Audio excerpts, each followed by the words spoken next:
All 32 teams have officially reported for training camp, and while every team has Super Bowl dreams, only one can win the title. Some teams heading into 2020 have Super Bowl expectations, while others clearly do not.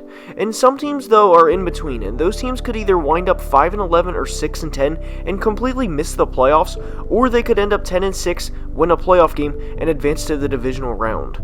Those teams' coaches that are on the bubble have a lot of pressure on them heading into this year because, fair or not, during the situation we're in right now as a country, their teams have to perform, and how they do in 2020 could very well determine their job. There are a handful of coaches on the hot seat right now, and that's what we're going to discuss in today's video, is a few coaches that enter the 2020 season in a make or break year for their job status.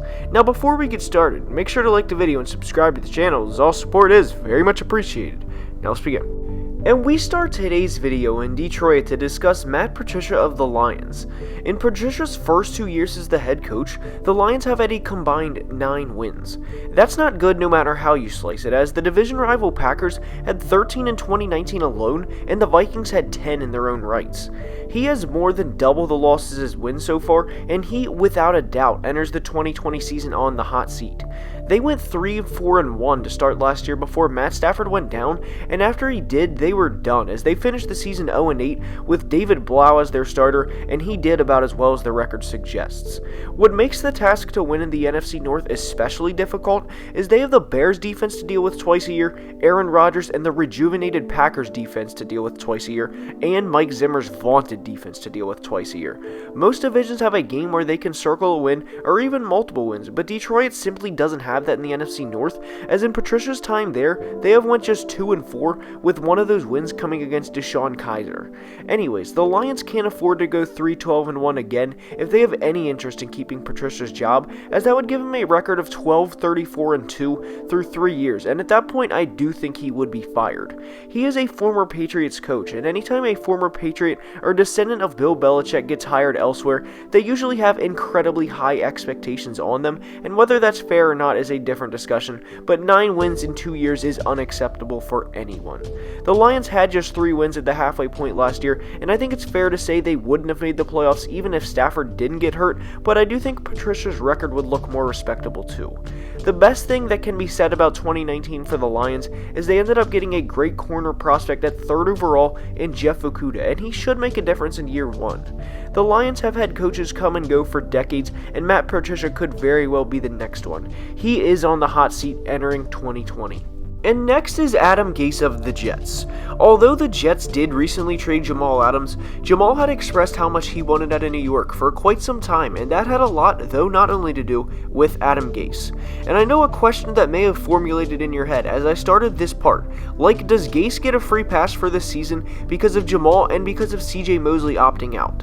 And I personally don't think he does, because players simply don't like Adam Gase, and not only that, but Gase isn't going to be a head coach that leads the Jets to a Super Bowl, or more than likely, even a single playoff win. Sam Darnold is younger than Joe Burrow, and while he still is young, I would hate to see some of his career being wasted away by having Adam Gase as his coach, and if the Jets started 0-3 or 0-4, which is possible because they start out at Buffalo, home against San Francisco, at Indy, and home against Denver, then the public pressure for Woody Johnson or Joe Juggless to fire him could be the best thing that ever happens to the Jets.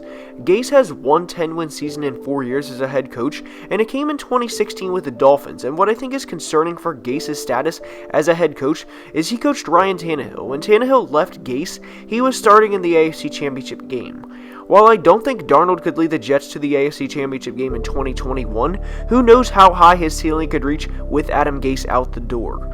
A lot of fans, myself included, do not like Adam Gase and think he limits what his players can do in terms of maximizing their ability and their full potential. If he doesn't win at least 9 or 10 games with Tom Brady out of the division and a lot of the Patriots players opting out, then I think he will be fired sooner rather than later.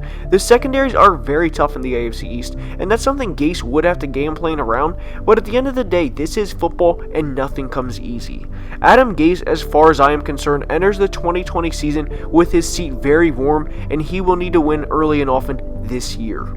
And next is Dan Quinn of the Falcons. Atlanta in 2019 started out an abysmal 1-7, and fans were, and understandably so, clamoring for Quinn's job.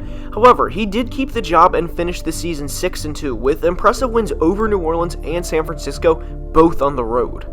Now, Dan Quinn is a lot trickier of a coach to evaluate than both Matt Patricia and Adam Gase for a few reasons.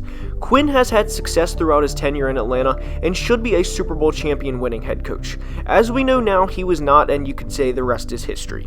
Anyways, the Falcons under Dan have had 2 double-digit winning seasons, an MVP quarterback, a Hall of Fame wide receiver, and countless key contributors along the way. But what is hazardous for Quinn and the Falcons this year is having to compete with both Drew Brees and Tom Brady in the same division and having to play them for a quarter of their schedule. The NFL is certainly never easy, that's a given, but Quinn simply can't afford to start out 1-7 again in 2020 and expect to keep his job. I just don't think that's a reality. Their schedule is very tough to start, as they open up at home against Seattle, go to Dallas, play the vaunted Bears defense at home, and go to Green Bay. I don't think they'll start out 4-0, and even if you want to chalk up a win for them against Chicago, it's not an easy one by any means, with having to block players like Robert Quinn, Akeem Hicks, and Khalil Mack for 4 quarters. I think the worst they start out is 1-3, but even at the best, just 2-2. Those are 4 very tough conference games, and we will see rather quickly what the 2020 Falcons are made out of and whether or not they can retain head coach Dan Quinn's job. I do think for him to retain his job in 2021, the Falcons have to make the playoffs this year, especially with the added 7th seed and with a good quarterback in Matt Ryan and a Hall of Fame receiver in Julio Jones. It certainly is possible. This team finished 2019 6-2 and beat San Francisco, the defending NFC champions, in their stadium, and we will soon see if they can ride the hot streak into 2020 and how they match up against the Tampa Bay Buccaneers. And last, and hear me out on this one before you comment this or that or dislike the video, but Vic Fangio of the Broncos. Denver started out 3-8 in 2019 before they let Drew Lock loose and let him take reins of the offense. They finished 4-1 with him as their starter and made some significant improvements this offseason by adding both Jerry Jeudy and KJ Hamler. This offense is absolutely loaded, and a reason why Fangio could be on the hot seat is everyone in the media, myself included, has been hyping this team up, and if they don't produce right away, they very well could be the 2019 Browns, and Vic's job could go along with that. I don't think that's going to happen because I admittedly have been hyping up the Broncos for quite some time, and I'm really eager to watch them play in 2020. But if they come out of the gates and lose a few right away, which is possible, as their first 5 games are home against Tennessee, at Pittsburgh, home against Tampa, then travel 1,800 miles on a short week to New York to play the Jets, and then go to New England, the Broncos could be in for a long year. We will see what they are made out of, and I think they have a legitimate shot to be a top 7 seeded team, but if they come out and drop 4 of 5, then Vic Fangio's seat will be very warm to say the least. I don't think they will though, and I think 2020 will be the start of a half decade of fun years to watch the Denver Broncos offense. And with that being said, that's all I have for today's video. I hope you enjoyed, and if you did and you're still watching the video, please like the video and subscribe to the channel. If you ever have a video suggestion, please leave it in the comments, and I'll see you guys next time. Have a great day.